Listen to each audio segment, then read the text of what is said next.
sponsored by Pilot Insure, but it's not about some of it can be about business and money, but it's not about insurance or anything else like that. It's simply about cool aviation shit. Yeah, absolutely. And we've got an endless amount of people to be able to do it with. That's it. Okay, cool. All right, Rob, how you doing? Hello, my friend. I'm very well. Saturday morning and I've got a coffee and I'm with you. What more could I want? Absolutely.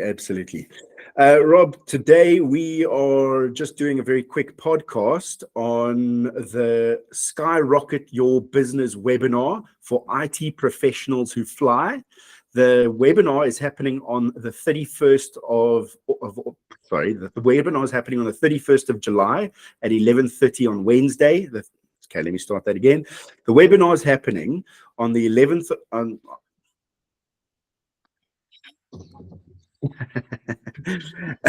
as you know, Rob, the webinar is happening at 11:30 on a Wednesday morning on the 31st of July, and you are going to be delivering some really amazing content. Tell us a little bit more about that.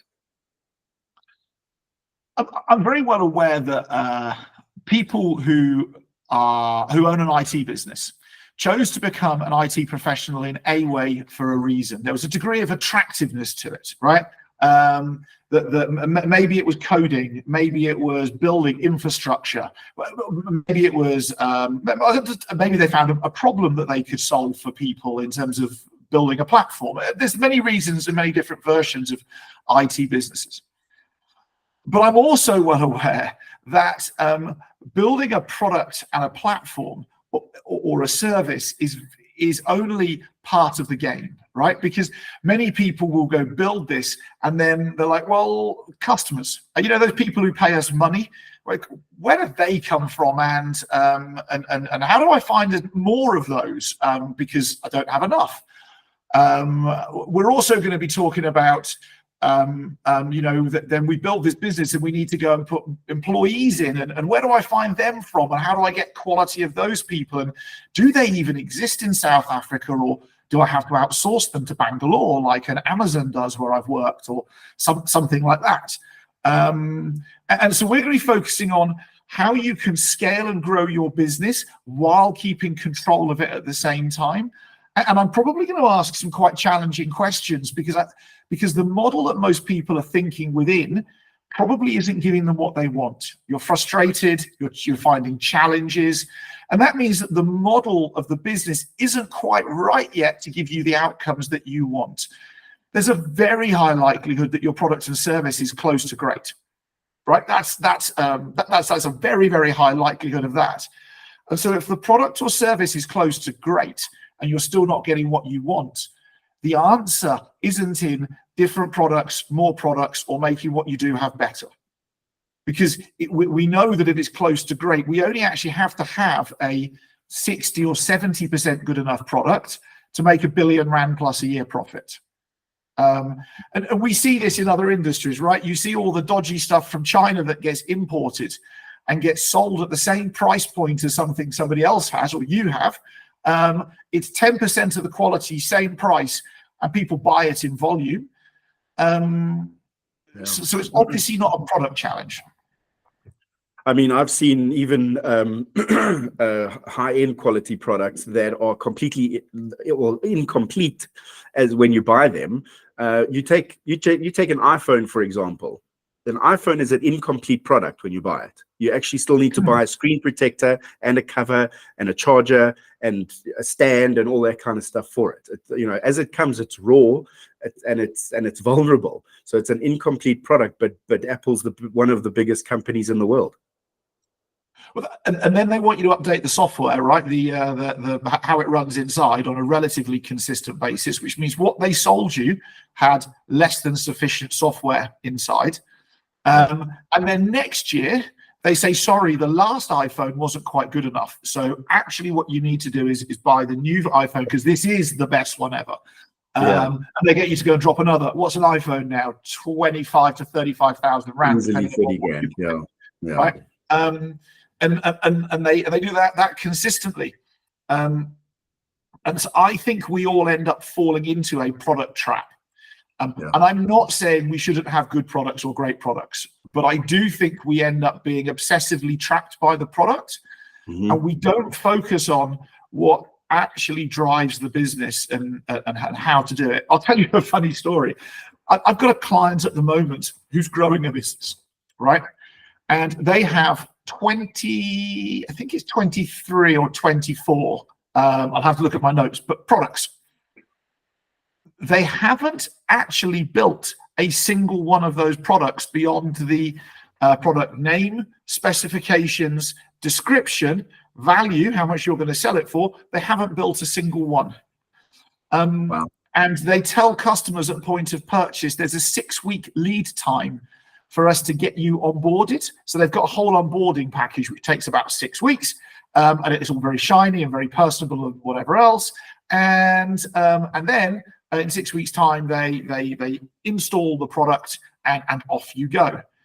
The thing is, they haven't actually built the product yet. Wow. Yeah. And what they're doing is, as they do build product, is they build it on demand.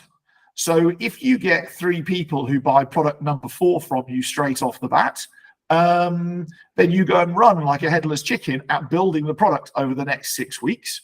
And you know that, and then you've got somebody else's money to do it with. You know there's a guaranteed customer. There's efficiency in terms of hierarchying what you do in terms of job load, workload within the business. Because why build product 21 when of 23 or whatever it is when nobody's buying it? Why build that one when actually product 3 has just sold in volume? Let's build this one. And it takes the risk out of the business. And as long as you've got that onboarding bit dialed, the customer never knows any difference. Yeah, absolutely. Very smart. That's one of the things that you're going to be covering. I also wanted to share very quickly is the reason behind this whole webinar and the why we're actually doing it. I did an exercise with my client book. So at Pilot Insure, we insure pilots, funnily enough, and you'll be surprised how many times we get asked what we do. But anyway, so here it is.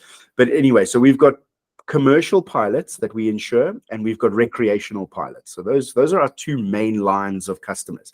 And I did a book analysis on the recreational pilots, and I found that 60% of them are in the tech industry. And that's why I thought, no, there's definitely a correlation here. Is it causation? Aviation and IT could be, but definitely a correlation. And there must be some value that we can add to this sector of my clients. And that's where this idea was born. So the idea, I think I ran it past you once or twice in one of our coaching sessions. And, being the coach you've been to me and taking my business to the heights that you have. I mean, just last year we did six new all-time highs in months in a row. And that was absolutely amazing for my business. So I thought, you know what, why not talk to this customer section within my book and apply the same stuff or the same teachings and same learnings and same tricks of the trade. There unfortunately aren't any tricks. It's all hard work, everybody. but apply the same sort of thing to them as well to them, and why not you as the person to deliver it? And the great thing with what we're going to be talking about on Wednesday is most things in the technology field are process and system orientated, right? It's infrastructure, it's code, it's often quite numeric. Building a business actually is just that when you understand what the code and the measurements are that you need to put in place and where they need to go and build your business.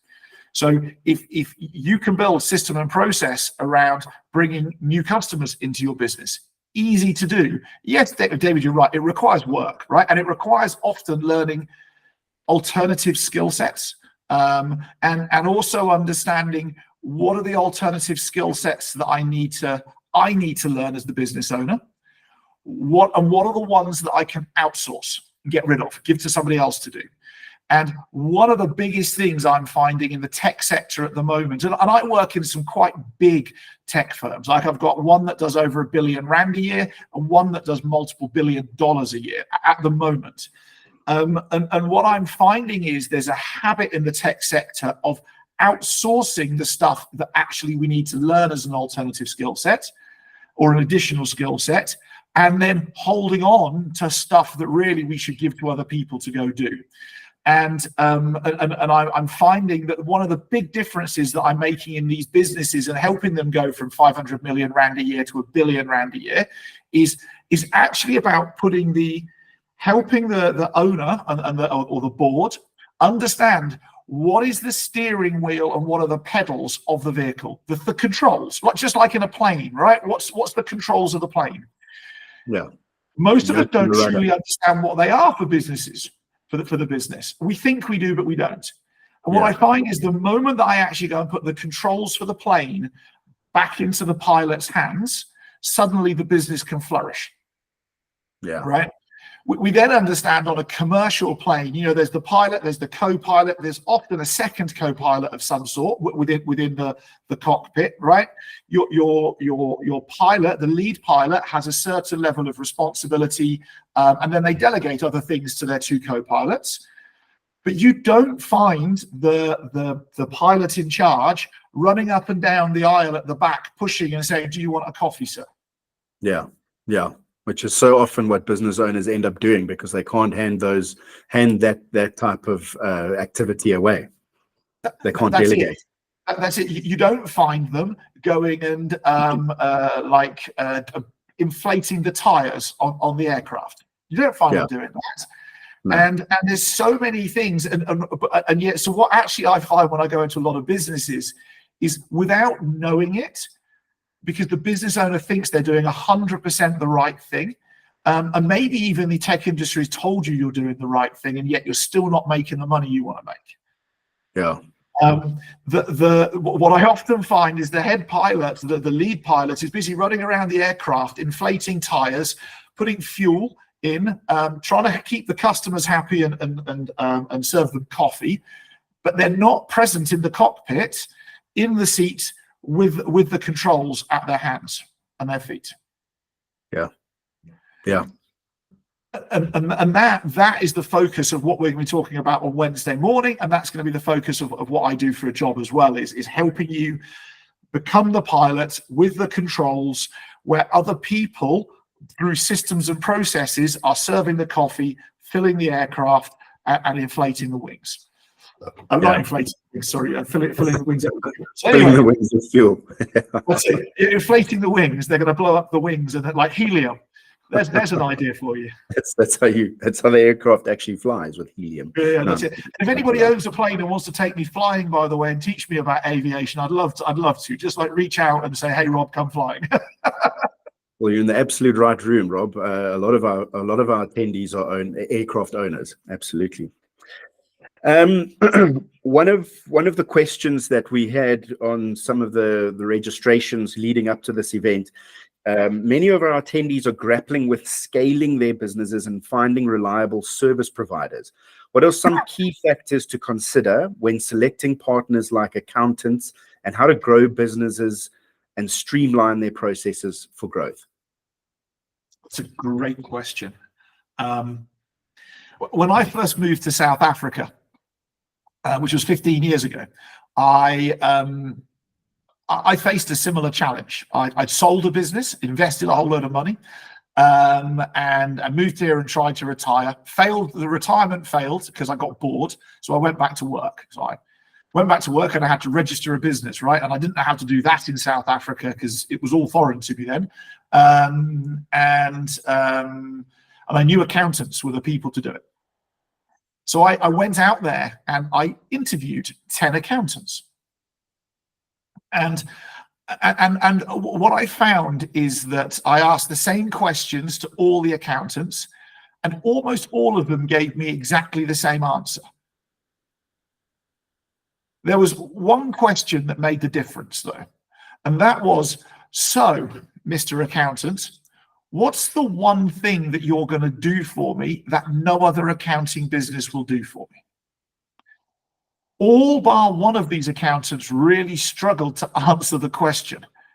And my accountant today said, I'll make you laugh, I'll drink beer with you, and I ensure you pay pretty much close to no tax.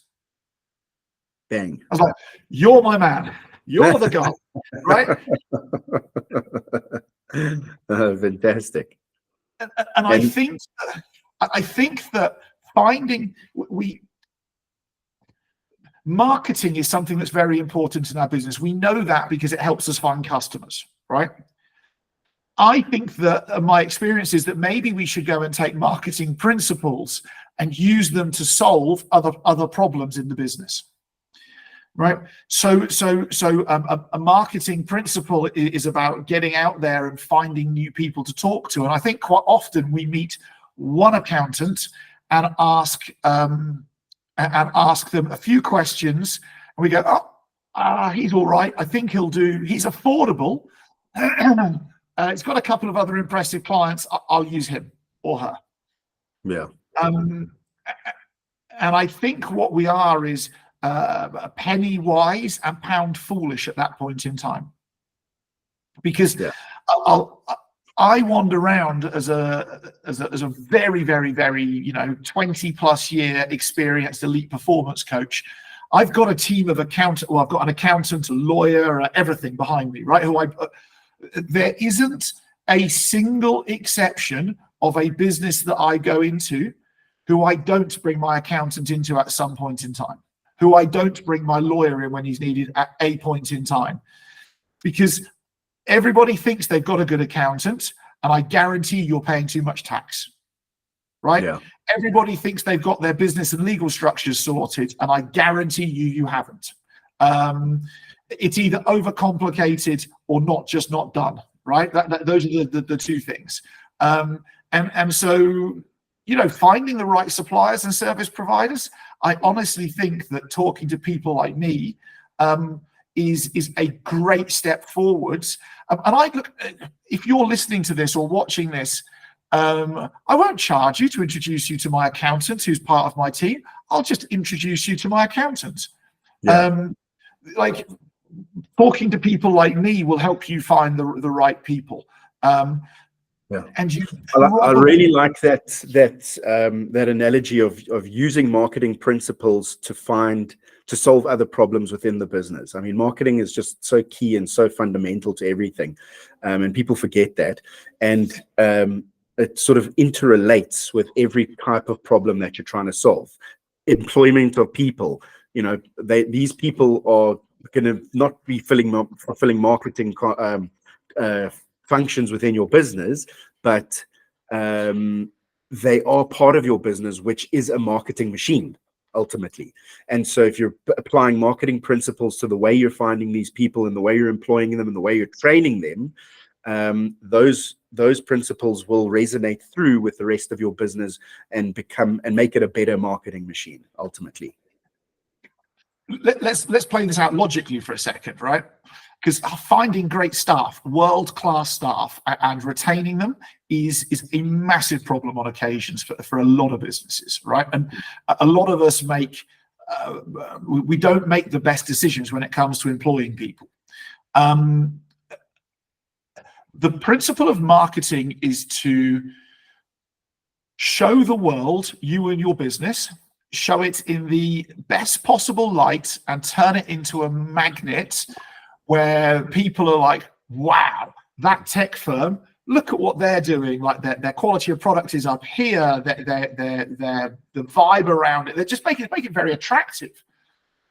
Well, when you do marketing, you attract two groups of people towards your business. Number one, you're going to attract potential customers, right? That's the first group you're going to attract with great marketing.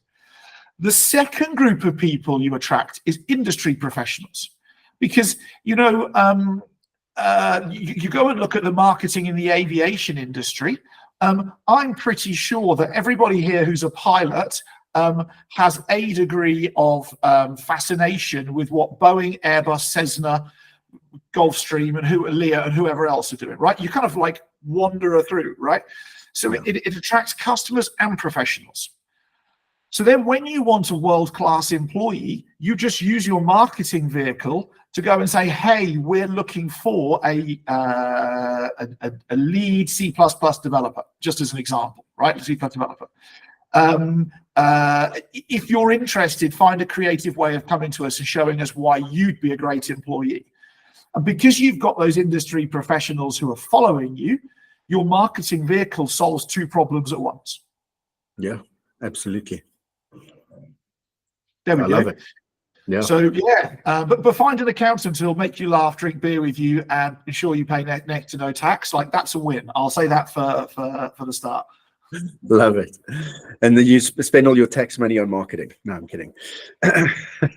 Well, really, you know. Pretty much. Pretty much. Very nice. All right, Rob. Yeah, I think. I mean, there are a couple more questions. Should we do one more? And then let's see. Okay, so one of the things was one of the guys says ensuring staff consistency and adherence to standards is crucial in any business. What advice do you have for leaders to maintain high standards across their teams? Oh, the honest answer to this, a lot of people don't like. Ah, okay. Well, we're not here to please people. We're here to skyrocket businesses. So let's hear it. Your workforce is a reflection of a human being. Of you as a human being, did you say? Okay. Mm-hmm. And here's the question. Can you go and sit in your employee's seat at that desk and stick consistently to that standard 45 hours a week, 52 weeks of the year yourself without failure? Consistently, day in, day out, no exception. Yeah. Right? And adhere to those standards yourself. And I'm going to get very close to suggesting most of us can't. Yeah. So often our frustration is with staff, but it's actually caused by us. We've often employed the wrong people. That's a step. Often we don't understand that staff go through employment fatigue, where just having a job and getting paid, but doing the same thing in the same way every day to the same standard just gets exhausting. So they go through a fatigue phase. So we're not moving staff onwards in a way, either out or upwards or sideways often enough is a challenge. But if you expect staff to be on time and timely, and you struggle with your time, you've just given them permission to copy you, the business owner. Right? If you want sales staff to go out there and sell in a certain way, and yet you struggle to do it and can't role model it, they are simply going to copy the boss. And so this is why, David, I said people don't like the answer to this question, because it's actually we need to look inward because we've caused the problem. Yeah. Taking someone who's got a predicament like a sales team that's not performing, and being a business owner or a person being the business owner and at the same time a person who's not really an extrovert or an extrovert or your classical good salesman type of person, what would you say some of the steps are that person could take? I mean, would it be upskilling themselves in a certain way, maybe just with some of the fundamental stuff, or would it mean bringing in an outside consultant, or what would you say some of the most probable solution would be to someone like that? So firstly, every sales predicament is completely unique and different. I want to say that to start with. So anything that I give here might not fit for you and your business, but I can give some headlines. Headline number one is I've got one ex-client and one current client, both of whom work in a multi-billion-dollar tech firm. And both of whom are introverts and both of whom are the lead salespeople for that business. Right? So there is a misconception that you need to be an extrovert and this and that and charming and Wolf of Wall Street and so on and so forth in order to be a number one amazing salesperson. Right? There is a massive misconception there. So that's a big headline. The other headline is you don't need to be able to sell, but that's a thought.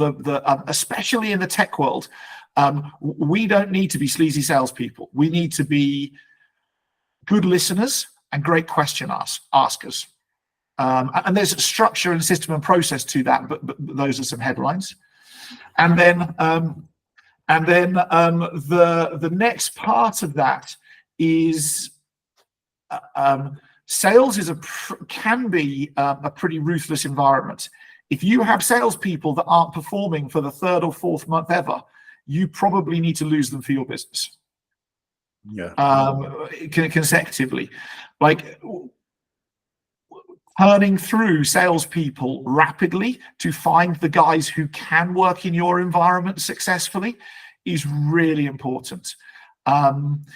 Every sales environment requires a certain sort of person to excel in it, and you need to keep churning through salespeople until you find the person who enjoys it, loves the product, loves the customers, wants to do the work, wants to go out there and find it, is happy going, all those sorts of things, turn problems into opportunities. And so you just need to plow through till you find your people. And I think no holy cows. Say again? No holy cows when it comes to salespeople. It's sad. We will end up with holy cows, right? We will end up with the guys who are with us for 10 years. They perform consistently at a high level. They do it all. But I think we need to go and kiss a lot of frogs to go and find those people. And the other part of this is I honestly believe in most businesses, we are far too output focused on sales numbers, and we have no idea what drives the sales process numerically. And so we're measuring something, we're measuring the output, but we don't actually know numerically what the input is required to achieve the output.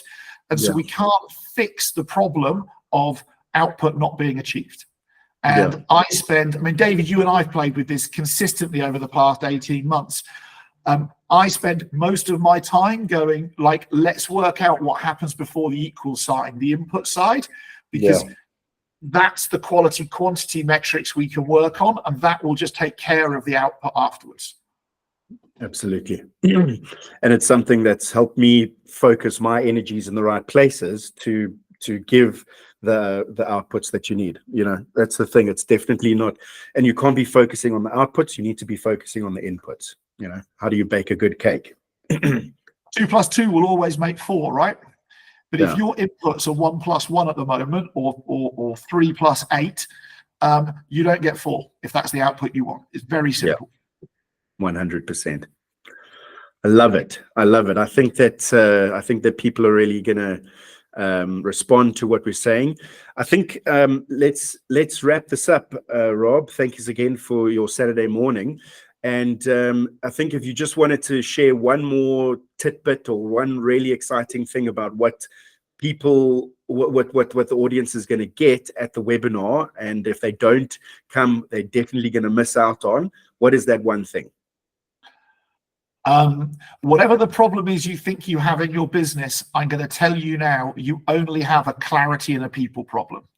And within the webinar, I'm going to give you the answer to clarity, number one, right? And I'm equally going to give you an answer to people as well.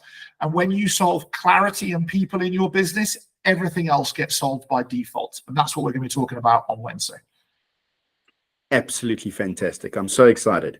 Just a huge reminder, it's the 31st of July. It's a Wednesday at 11:30 in the morning. We'll be sharing the Google Meets link 24 hours beforehand for everybody who registers. So you need to register to get onto the webinar, and that link is going to be somewhere on this video that you're looking at right now. So looking forward to seeing you there. Thanks again, Rob. I'm really excited, and I think we're going to have a really cool event. Yeah, thank you for having me. It's a privilege. Lovely, Rob. Have a good one.